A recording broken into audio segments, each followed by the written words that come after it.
Welcome to the Australian Hiker Podcast, Australia's longest running hiking podcast, downloaded over 500,000 times in over 145 countries and providing you with an Australian perspective on all things hiking. We're your hosts, Tim and Jill Savage. This is episode 212 of the Australian Hiker Podcast, and in this week's episode, hammock camping, interviews from the trail. Before we get into today's episode, if you'd like to help support Australian Hiker and this podcast, there are a couple of ways that you can help us out. Firstly, by subscribing on your podcast host of choice so that each episode is available as soon as it's published, and if you have the opportunity, leave us a 5-star review. Another way to support us is go to the Australian Hiker website at www.australianhiker.com.au and click on the Support Us page and buy us a coffee. You can do a one-off donation or become a monthly supporter. All donations are greatly appreciated and help us to continue producing this podcast and blog. Now let's get on to today's episode.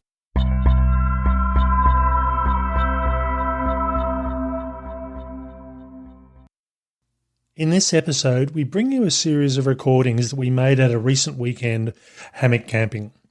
Now, I'll be up front here. This, for us, was our first ever try of overnight hammock camping. And while we've had the gear for a number of months and had to play with it during the daytime, we hadn't never actually spent a night sleeping in hammocks before.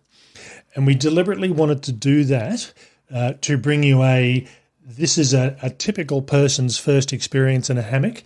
We didn't have any experts with us to help us make things better. And certainly it was an interesting trip, and we learnt a lot about hammocks and hammock camping. We hope you enjoy this episode. Good evening. It's Tim and Jill from Australian Hiker. It's 7:40. We're out at the Northern Campground, which is on the northern border of Canberra, and also happens to be one of the campsites, in fact the only campsite on the Canberra Centenary Trail. This campsite is an excellent site for testing out gear, for trying camping for the first time. It's around about 45-minute walk in from the car park, so it means you don't get people just turning up, deciding to pitch tents without realising what's here. So for the second time that I've been out here this year, this has been, so far there's no one else but Jill and I. There's toilet facilities, there's a covered shelter for putting up tents, and there's also a covered picnic area which has got a table and a bench as well. So that's where we were sitting, having just had dinner. We were originally planning on heading out to Woods Reserve, which is another campground in the western border of Canberra.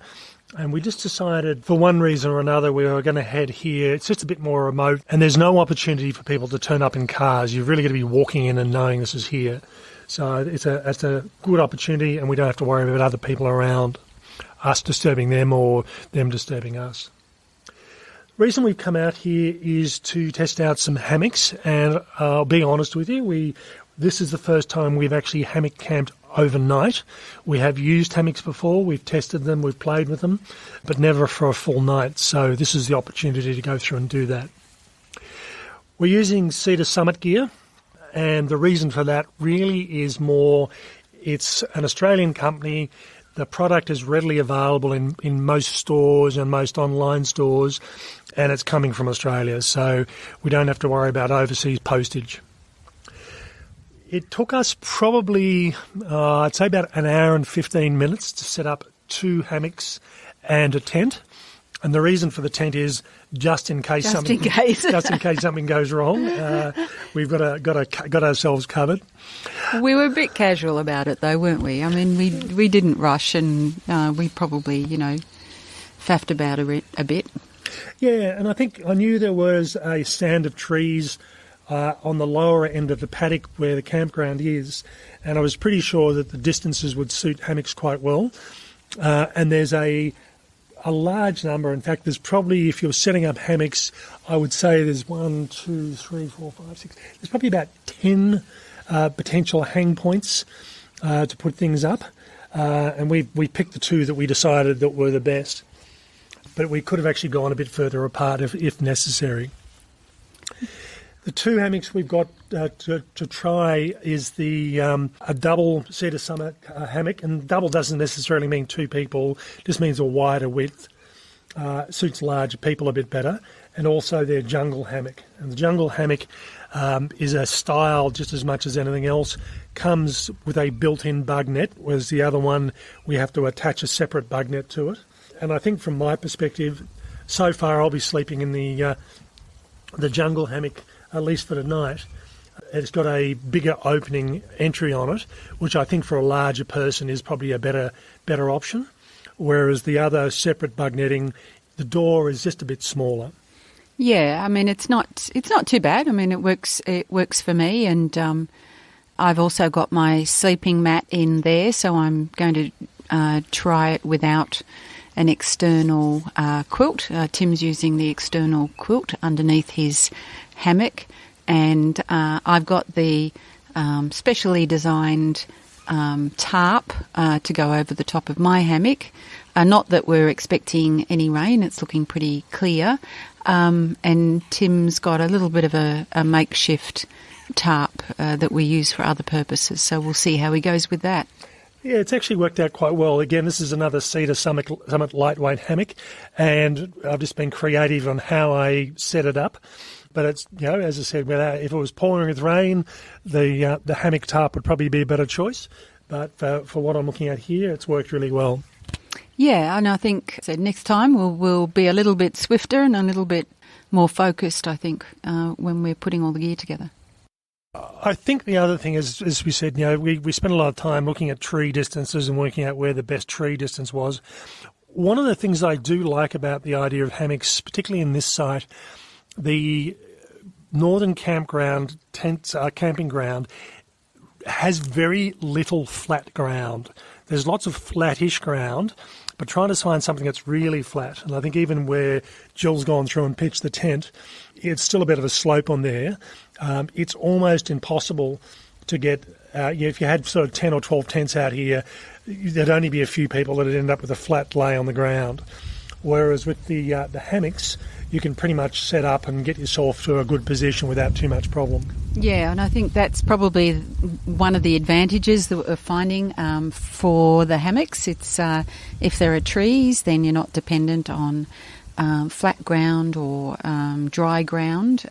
And we have been out here with tents when we've been testing some gear, and there've been quite a few other people out here, and we've struggled a little bit to find a spot that's away but also reasonably flat.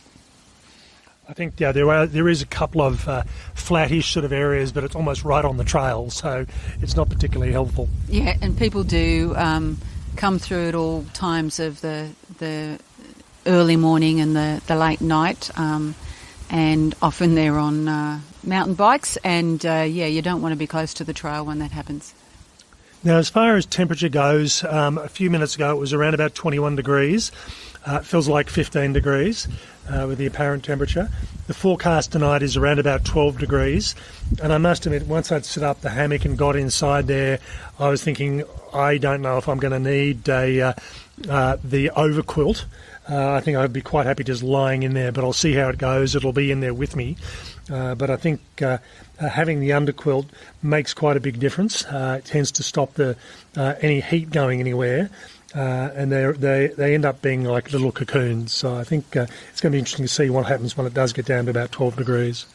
Yeah, and, everybody knows that I feel the cold, so I guess I'm the big test case. It's not particularly cool expected tonight, but, any drop in temperature I definitely will notice.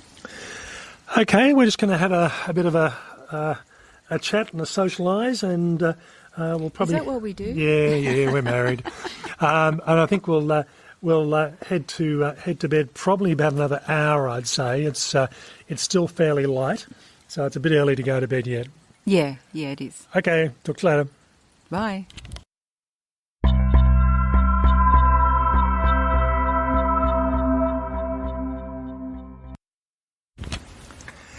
So we've just gone through and spent our first night hammock camping. And as we mentioned in the introduction, we deliberately wanted to do this because we didn't want to present an expert's guide to hammock camping, and we certainly by no means are that. We really are very much novices. And it was more about the experience of what it's like if you get a hammock for the first time, what it feels like, and what you're going to experience. So it was an interesting night, and I must admit there was a few things that I sort of had preconceptions of, but I wasn't too sure how this was going to work out. So from my perspective, I slept in a safari hammock, which is the Cedar Summit Safari Hammock. And as mentioned, it tends to be a type of hammock more so than just a brand. In that it's got a built-in bug net, and it's an all-in-one pretty much. So you pretty much take it out of the bag. Apart from a fly and the insulation, everything is there. I must admit, I like the idea of the safari hammock. You get in, the bug net's attached. There's a ridge line which actually keeps the bug net well and truly away from your face. It's probably 50 centimetres away from your face, so you've got plenty of space inside there. The hammock itself, I'm 6'2". It could have been slightly bigger, but certainly width-wise, it was certainly fine. One of the reasons I wanted to use this hammock as opposed to the double hammock was with the built-in bug net, the zip runs most of the way down the side. So as someone who's a bit larger, someone who's a bit older and not so flexible as I used to be, I think it was a bit easier. Or as flexible as you used to be. It was a bit easier to get in and out of, as opposed to the separate bug netting that comes on the double hammock, which is a smaller door. And I just thought, look, this is going to be a bit too hard for me to get it in and out. I wasn't too sure how I felt about the sleep, but one thing I would comment, and it became apparent earlier on, it was more comfortable than sleeping on the ground. And I think it's funny because you sleep in a tent on an inflatable mat, and as comfortable as that may be as far as tent sleeping, you do tend to feel the unevenness, you do tend to feel any sort of imperfections in the ground. And as Jill mentioned in the last podcast, for me it's a bit like a Princess and the Pea situation. But I found that I was actually quite comfortable, more so than I would have been in a tent. The weird things for me, though, is I'm the sort of sleeper that will toss and turn all night. I'll sleep on my back, I'll sleep on one side, I'll sleep on the other side, and I'll move throughout the whole night doing that sort of pattern. Sleeping in a hammock, a bit different. I spent the vast majority of the night sleeping on my back, which is very strange for me. I don't think I've done that in 40-odd years, if ever. But, yeah, it was actually comfortable enough. I originally thought, look, this is taking a while to get to sleep, and I'm not going to have a good sleep. But I used my Fitbit as a gauge. I had 6 hours and 14 minutes worth of sleep, which is not unreasonable for a night's camping. I do tend to have very fitful sleep. And there is a thing called first night syndrome where when you're sleeping in a new location, and as far as we know this location really well, it's not our bed, and you tend to have as not a good a sleep as if you were staying here for 3 or 4 or 5 nights sort of thing and getting used to it. So I did have a reasonably good sleep, and my Fitbit said that I had gave me a measurement which is comparable to what I get when I'm sleeping in a tent. So from that respect there, longest shot of night, we're in bed by sort of before 9 and got up for sort of 6:45, so there's definitely more than 6 hours 14 sleeping. But it wasn't too bad. At the risk of sharing too much information, I don't think I've gotten up to go to the toilet as much in my entire life when I've been camping. And it's not that I had lots of drinking. Maybe it was just the position I was in. But it was fairly easy to get up and out. The other thing that was interesting was we had up to 20 km/h wind gusts last night, and you could tell that. I wasn't rocking at all. It wasn't causing an issue, but where the problem came up being was the tarp. It was almost like the wind was playing the tarp like a musical instrument. It was rippling throughout the whole night.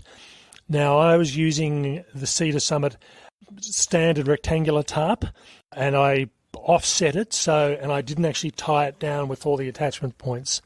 So I think in that respect there, that was certainly a lot of that was on me. But when I got up to go to the loo in the middle of the night, I'd tighten it back up again, and that'd make a big difference. But again, a few hours later, then the wind was just running straight up and over the tarp, but I was fairly protected from the wind. The comment that Jill made to me was it was a bit like being in a cocoon, and that's pretty much about it. I was certainly warm enough. I had the under tarp on last night, or under quilt, and I had a lightweight quilt on top. So temperatures got down to 12 degrees, and the lightweight quilt wouldn't certainly do me in the wintertime, but I deliberately bought that one knowing that it was going to be a warmish sort of night. But overall, comfortable. I think I'd be very happy with the hammocks, and if I had to pick two, for me it would be the Safari. So my review is a little bit of a mixed one. Some things are similar to what Tim talked about, but so I had the double hammock, and I had an inflatable mat underneath me, so I didn't have the under quilt, and then I had a open sleeping bag over the top, relatively lightweight. I also had the separate bug screen that attaches over the top of the hammock, and I had the tarp that comes, is designed for hammocks. So I had a little bit of a mixed bit of gear there, but so I think I agree with Tim in terms of comfort. Once you got in and once you settled, it was much more comfortable than sleeping on the mat on the ground inside a tent. And that probably surprised me a little bit. There was one thing about, the sort of experts say that your feet should be higher than your body, and that will stop you sliding down. My feet were higher. I did a bit of sliding down, and also a few times during the night I had to curl my legs up a little bit because I felt I was losing the blood circulation to my toes, so that wasn't such a great thing. Was that partly because you were in a sleeping mat in the hammock, do you think, or...?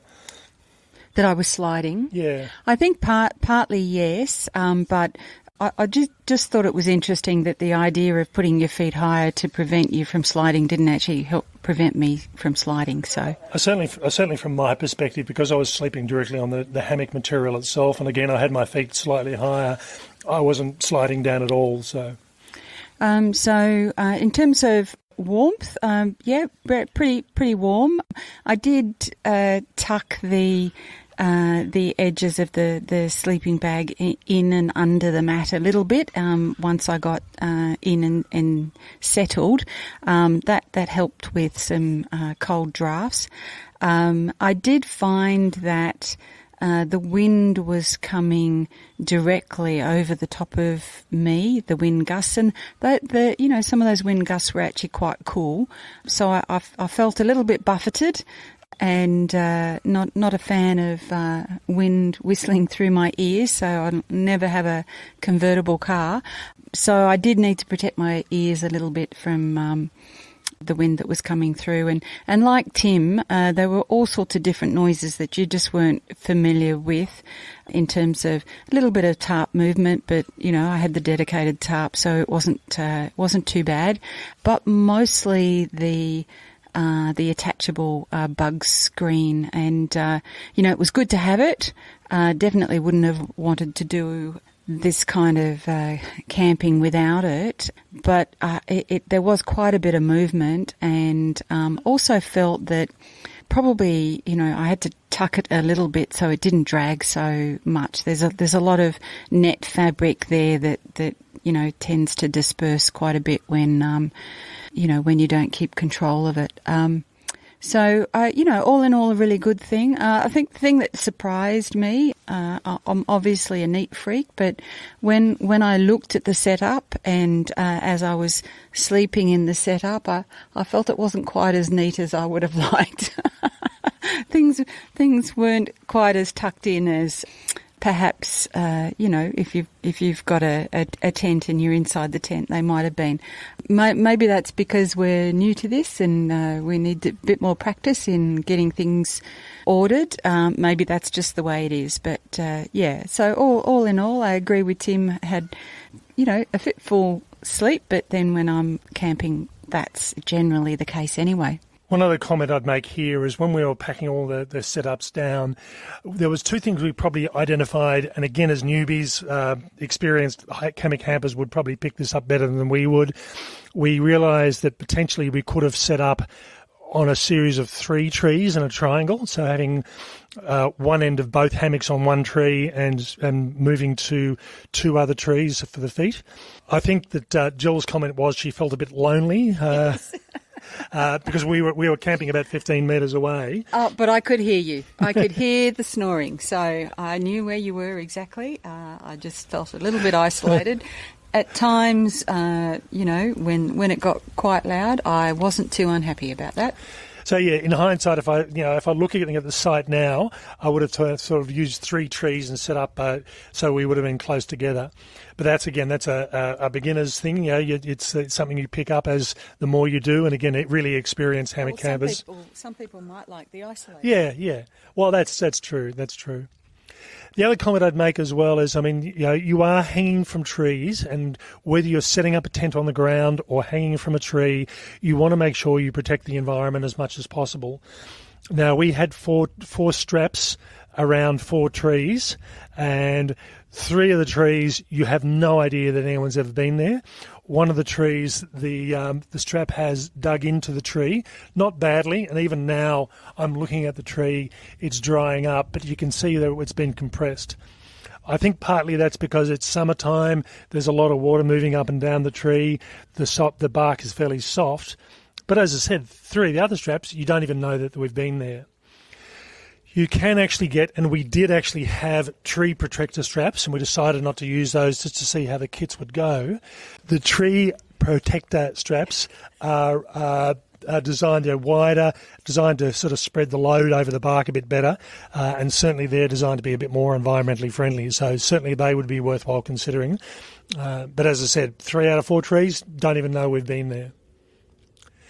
Okay, so that was our first experience of hammock camping, and as I said, I really don't want to, I'm not claiming to be an expert on this. This was done purely with the aim of what's it like as a new person setting up and using hammocks for the first time, and in a lot of cases you don't have experienced hikers with you to tell you what to do, and that was us. So I think I think if we turn around and set it up exactly the same way now, we'd do it in half the time and do much better at it. Yeah, it wouldn't take us an hour and 15 minutes. So yeah, overall, I think it was a good test out.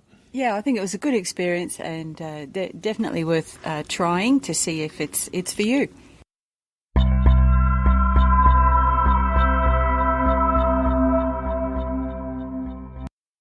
So that was our experience hanging from trees. And as we said at the start of this podcast, we're not claiming to be experts. Really, this podcast was designed this is a beginner's view of hammock camping. And you'll find there's plenty of articles, plenty of podcasts that come in at it from an expert's perspective. But coming at it from a beginner's view is just something a bit more realistic. And I think for a lot of people who buy and use hammocks, they'll play with them, they'll set them up without having anyone showing them how to do it. So this is a realistic experience, if you like. Yeah, and I think that's the key to this. We did have a few moments where we spent a bit more time than we would normally setting up, and I think partly we wanted to get it right, and partly tenting is such an intuitive part of what you do. I mean, we've all seen it so many times. We've experienced it as kids, if not as adults, and so there's a point of reference. And I think for me, that was the thing that was kind of missing. I think the other thing is that the setting it up properly concern was also about, not wanting to, go splat in the middle of the night, falling out of the hammock or falling off the tree or something like that. One of the practices, or one of the considerations for hammock camping is don't set up higher than you're willing to fall. Yeah, that's right. You don't want to fall at any stage, but certainly if you're only sort of a metre off the ground, there's not a long way to go. I must admit, when I set up my hammock over the weekend, it was higher, and once I put my 100 plus kilo weight into it, it certainly sank down a bit. And Jill's did as well to not as great an extent. So, these are all considerations. And I think as Jill mentioned, we were taking our time to try and get it as right as possible.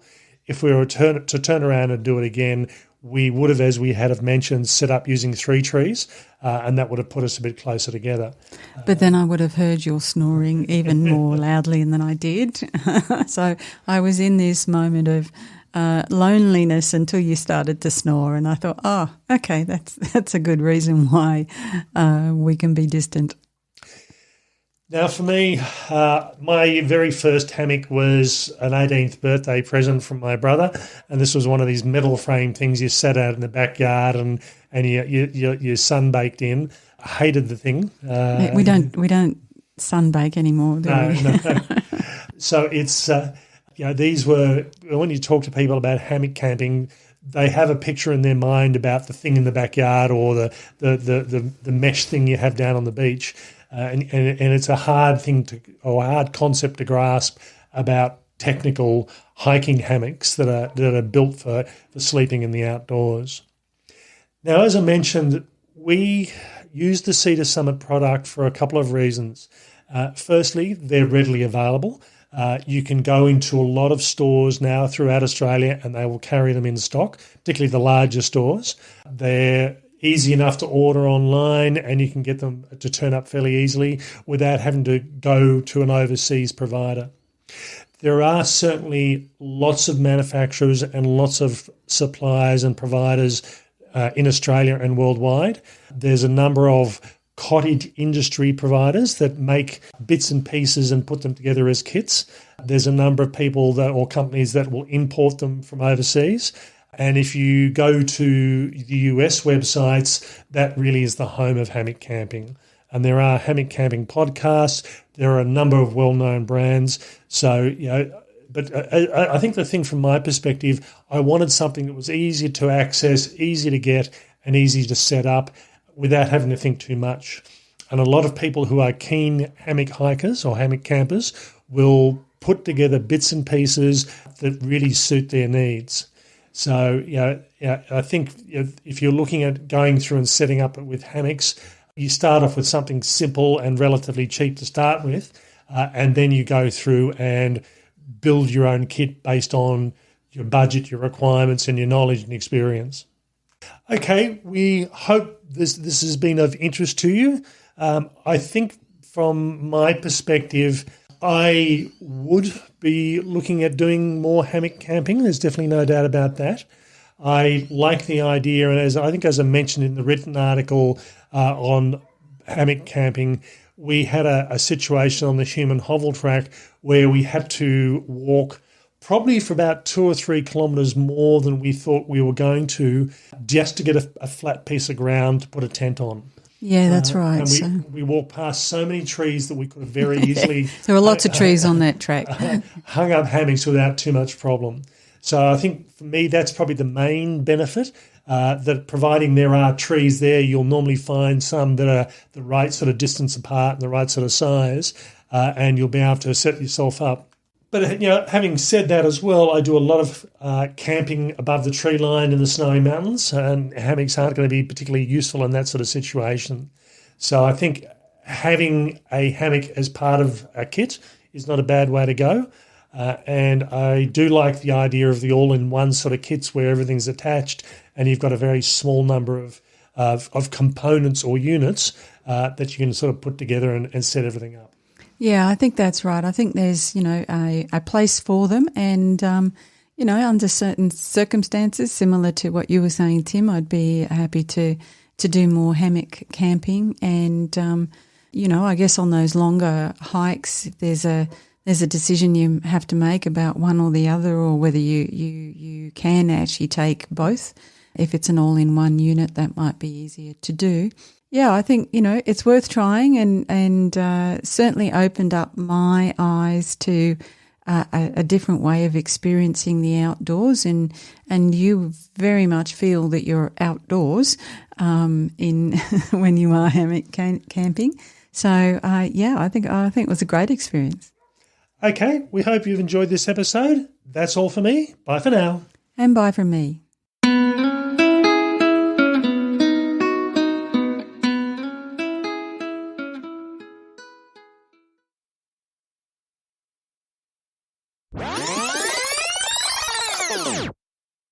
But the tree